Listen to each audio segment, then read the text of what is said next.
La bataille contre Ebola est lancée au port de Bende-Bende, aux abords de Kinshasa. Ici, certaines embarcations arrivent de zones touchées par l'épidémie.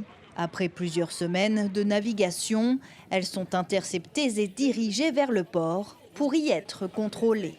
La première embarcation que vous voyez là en blanche s'appelle les balisaires. C'est un navire qui nous a été donné par le ministère des Transports pour pouvoir suivre de loin les différentes embarcations et leur demander d'accoster à Bende-Bende pour le contrôle.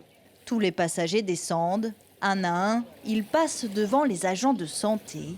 Des milliers de voyageurs transitent chaque jour par ce port. On envoie 7 ici, on va envoyer 7 de l'autre côté. Sous cette tente, les agents retracent le parcours des voyageurs et tentent de déceler si certains présentent les symptômes de la maladie.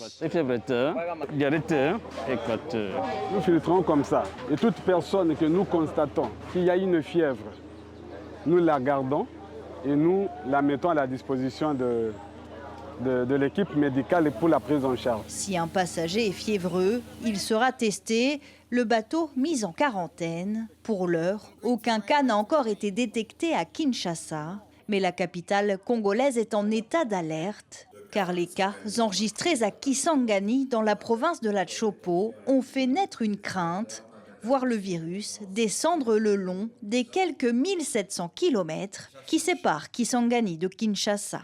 Après l'incident d'un bateau, il y a de cela 2 semaines, qui a quitté Kisangani jusqu'à Kinshasa et qui a alerté tout le monde. Heureusement, il n'y a pas eu un seul cas signalé dedans, mais du moins on se dit qu'il est temps qu'il y ait une surveillance plus pointue.